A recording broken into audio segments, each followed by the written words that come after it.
Goryokaku Park, which was an old fortress which has been turned into parkland, and it looks really pretty. And I just asked Miska about the history of it. What's the history of it, Misa? Please Google it. History was not her forte. I don't think she actually listened in school. Anyway, we'll have a look around. Goryokaku Park is an iconic star-shaped fort located in Hakodate, Japan. The fortress was originally constructed in 1855 to protect Hokkaido and was the site of a civil war between the shogunate's soldiers and the imperial troops of the Meiji government. Later, in the 1910s, the area was converted into a public park.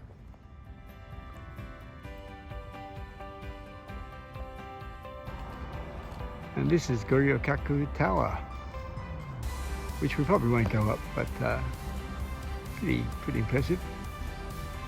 And those trees are cherry blossom trees, or cherry trees. So there's something like 5,000 or 6,000 of them in this parkland. So it'd be spectacular in cherry blossom season. You should come back. They should.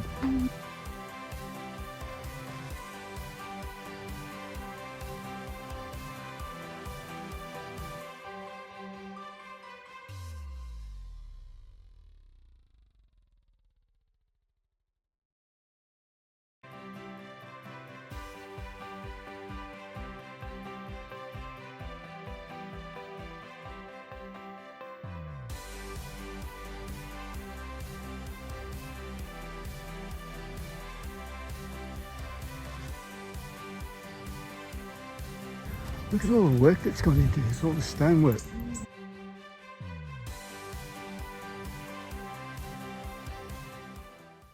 And yes, they have swords.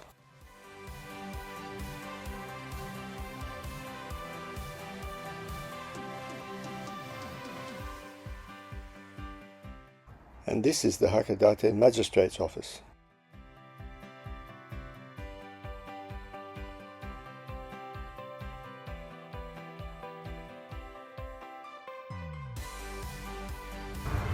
So we made it to the top of Mount Hakodate. We drove up. We could have taken the cable car, but it was $18 per person, and this is fantastic.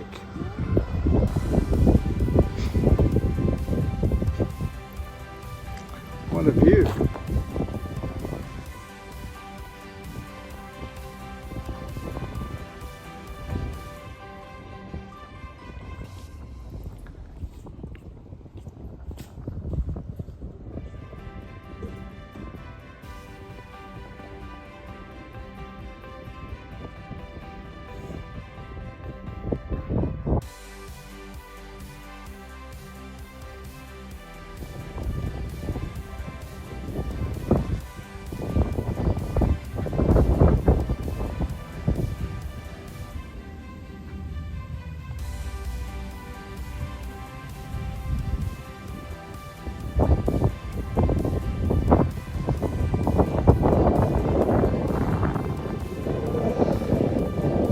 We've come down here now to this area near the port where they have a Starbucks, which is supposed to be a very nice Starbucks. So we decided to come here and have a coffee after going up to the Mount Hakodate. Yeah, it's quite a nice building.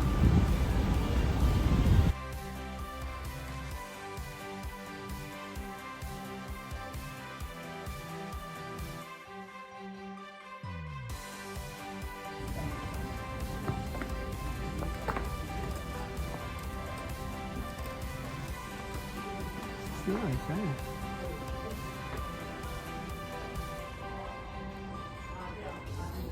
And it has this amazing wooden floor all the way through. Not sure what the building was originally, but nice.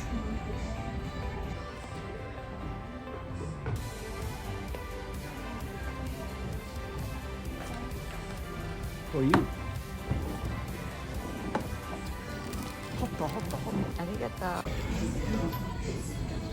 I'm currently in Starbucks in Hakodate, Hokkaido, Japan, with my wife, and I wanted to talk about the two types of freedom.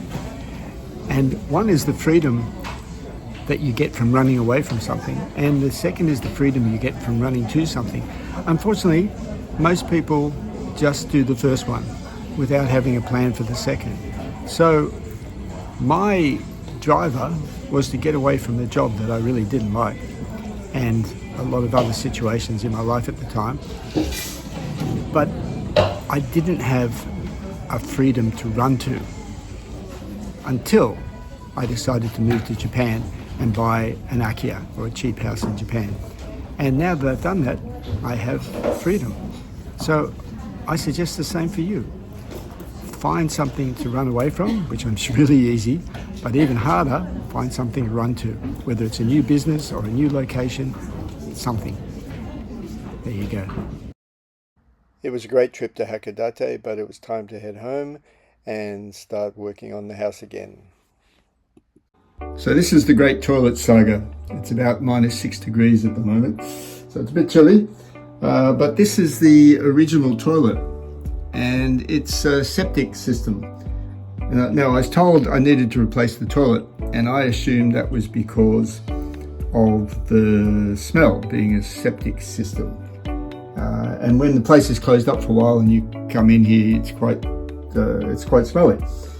So I should have asked more questions, and I had some misunderstandings. And I'll tell you what one of these misunderstandings was. You see this thing here. A lot of these Japanese toilets, they have this thing for washing your hands.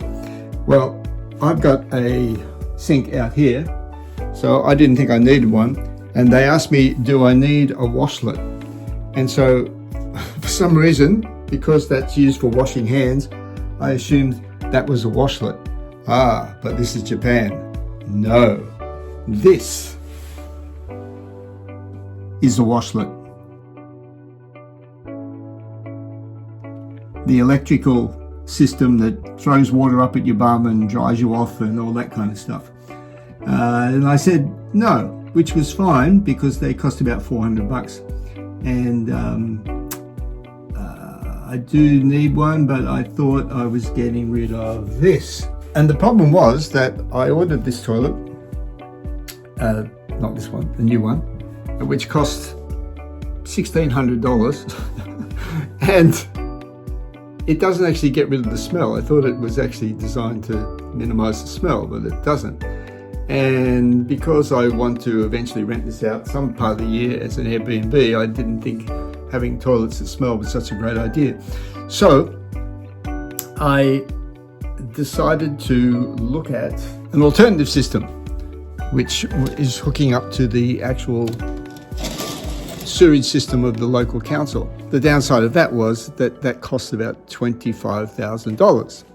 So we rang the local council. We were told that there was a subsidy system where they would pay for like 90% of that. And I thought, oh, well, that's great. So we contacted the local council and they said, oh no, we don't do that.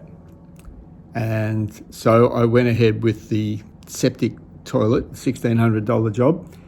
And then we found out that they actually do have that subsidy system, that the people at the local council don't communicate with each other.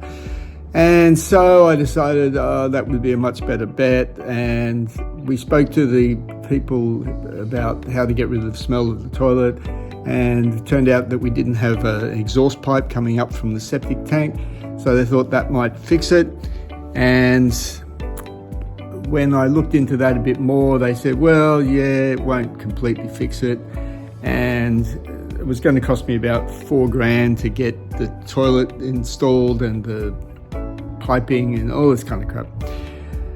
So I decided enough. So I decided to hook up to the local council system, and so that's what we did, which is in the process of being done at the moment. Now that's going to cost me, with the subsidy, it only cost me about $2,500. But then I also have to get the connections done from the toilet to the system. So that's another $6,000 or so. So all up, I'm up for about $8,000. And the septic system, just getting it set up so that it would kind of minimise smells, was going to cost about $4,000. So I figured it was better to pay twice the price and not have any issues with smells down the track and be hooked up to the council system. So that's what I've done. And this has been the ongoing saga, and the lesson is ask lots of questions and get very clear on what it is that you're doing, because I now have a $1,600 toilet that I can't use, and I'm looking at selling it or getting the people who are doing the new toilet connections to actually use it and split the money with them or something. So anyway, there's a lesson in Japan. Ask lots of questions and make sure you're clear on your understanding of what's actually going on, because I wasn't. We've got the toilet people coming in today to dig up this whole section here, so we've had to clear it, and it was a pretty big job. As you can see here, maybe not that big, but the trouble is I hurt my back yesterday, and so I can't lift stuff very easily. So I'm using Miso as my helper, helper, and she's about to do most of the work, aren't you? That's the spirit. And so they'll come in and they'll dig all this up. I don't really understand what they're doing, but I think they're putting tanks in, but it's not really a septic system. That it's going to be connected to the town system. So one of the things you have to realise is that when you've got all this rubbish that's built up in your yard, you have to get rid of it. So there's going to be a cost involved in that at some stage, which I'm not looking forward to. But we've almost finished, and the guys will be back at 1:30 this afternoon to start digging this area out. And then hopefully sometime soon, in the next month or so, we'll have the toilet system hooked up and get rid of the whole septic stuff. Okay. I've just been helping the guys open this lid. And this is what will be connected up to eventually.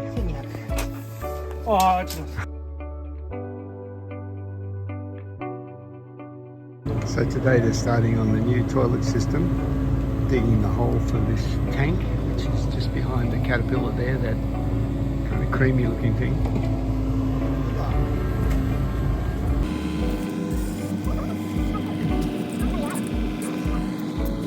There's a cast of thousands, and they're putting this tank in.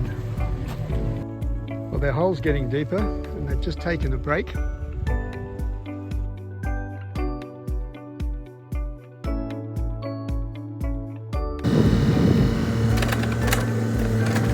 And they've now finished for today. 4:30, it gets dark here. Time to go. Right, pretty good effort for the first day.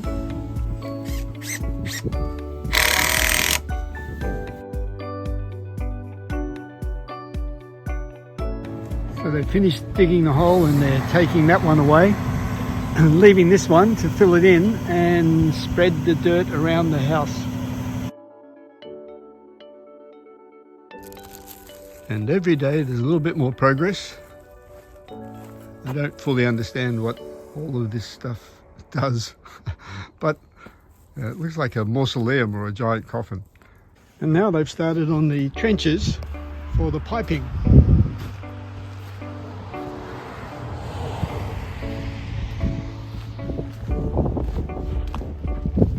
Well, we're getting closer by the day. They've managed to put this thing in, tamp down the dirt. The pile of dirt is gone, it's been used to fill it in. I'm not sure what's next. I think they probably need to dig up a trench on the side of the house as well. Here we go. Now they've stopped procrastinating. I've cut the boards, well, half of them, and I'm just going to start putting the glue down and see how it goes. Oh, scary. Well, I wouldn't say it's a great job. I'm about halfway there. Almost, I've just about run out of glue. And anything with glue, anything that's paint, anything that's liquid and sticky is just, a nightmare for me. It gets over everything. Oh, I've been lucky so far they haven't poured it all over the surface of this stuff. Anyway, it's not a perfect job. I didn't expect it to be, first time I've ever done it, but it's not looking too bad. And I'll show you the final result, probably get it done tomorrow. Don't really want to do it again, but I've got another room downstairs. Oh well. I guess it didn't come out too bad. It's not finished yet, but the joins could have been better, but they didn't seem to want to play the game. So anyway, it is what it is, and I've learned a bit from it. So when I do the bedroom next, hopefully I'll do a better job.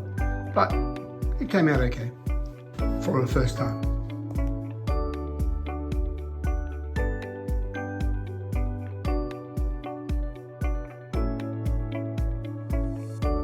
Well, the flooring in the bedroom is coming along.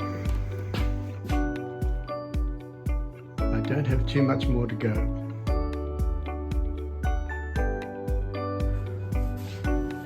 Well, that's the bedroom finished. Thank God for that. I tell you, I'm never going to become a layer of floors. It's too much hard work and rough on my back and my knees. But not perfect, but I'm pretty happy with it. And it will work. And it's snowing outside. Look at that. Love it. Anyway, that's finished. I've only got one more bit to do. I've got leftover floorboards, and I'm going to do this entranceway. Excuse the mess. Everything's all over the place at the moment. I haven't had time to clean up, but this entranceway is going to have flooring as well. Well, I finished the bedroom floor, and I'm sitting out now having some udon noodles. And I don't know if you can tell behind me, but it's snowing. It's 0 degrees at the moment. It was -1 this morning, and the snow's come early here. And I'm not a grumpy old man enough yet to hate snow. I love snow. It's beautiful. But I don't have a snow shovel yet. I've been slack, haven't got one, and I don't have snow boots. So I was going to go to the shops today to get that stuff, but I've left it too late with working on the bedroom, and by the time I get there it'll be dark, the roads will be icy, so I decided just to err on the side of safety and go tomorrow. Hopefully it would be better. And now the snow's coming in here onto the veranda. Have to do something about that, but hey, life is good.